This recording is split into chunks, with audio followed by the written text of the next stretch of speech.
তার সাথে খুব কোলাকুলির একটা আপনি ছবি দেখছেন। এই ছবিটা কেন হয়? এই যে তারপরে হচ্ছে নির্বাচনের 3 দিন আগে এখানে একটা চুক্তিও হয়, কিন্তু কোন সরকার মানে যারা নির্বাচন করতেছিল কেউ এইটার বিরোধিতা করে নাই। কারণটা কি? এইটার বিরোধিতা করলে কি জনগণ ভোট দিত না? বা এটার পক্ষে থাকলে কি জনগণ বিবেচনা করতো? ব্যাপারটা এইটার না। জনগণের ভোটে নির্বাচিত হচ্ছে, গুরুত্বপূর্ণ হচ্ছে আমেরিকা তাদেরকে এখানে বসাবে কি বসাবে না। সুতরাং যে সংসদটা দেখেন, এটা হচ্ছে সমঝোতার সংসদ। এইখানে কোন ধরনের জনগণ হচ্ছে কাউকে বিজয়ী ঘোষণা করছে, কাউকে পরাজিত করেছে, ব্যাপারটা এটা না। জনগণ ভোট দিতে গেছে। তার চেয়ে সত্য যে আমেরিকা কাকে চায় কাকে চায় না।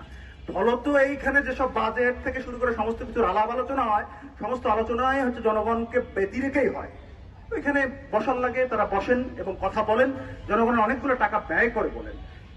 এই যে বাজেটের কথা আমরা বলছি, এটা তখনই হবে যখন আমরা সেইখানে বাংলাদেশের সংখ্যাগরিষ্ঠ মানুষের প্রতিনিধিত্ব যখন আমরা নিশ্চিত করতে পারবো। এই যে সবার আগে বাংলাদেশ যে কথাটা বলা হচ্ছে, প্রকৃতপক্ষে বাংলাদেশ কিন্তু ওই সংসদে বসা ওই মানুষ কয়টা মিলেই বাংলাদেশ, বা ওর প্রতিনিধি মিলেই বাংলাদেশ। এই বাংলাদেশ হচ্ছে বসুন্ধরার বাংলাদেশ, আনবির রহমানদের বাংলাদেশ, ব্যবসায়ী গোষ্ঠীদের বাংলাদেশ। এই যে আপনার সংখ্যাগরিষ্ঠ কৃষক শ্রমিক মেহনতি মানুষ কিংবা তার সন্তান, আর বাংলাদেশ না। সেই বাংলাদেশ যদি বিনির্মাণ করা যায়, সেই বাংলাদেশের বাজেট তখন পাশ করানো যাবে। ততক্ষণ পর্যন্ত আমাদের এই লড়াই করতে হবে। এই লড়াই আপনারা করবেন, এই আশাবাদ ব্যক্ত রেখে আমার বক্তব্য এখানে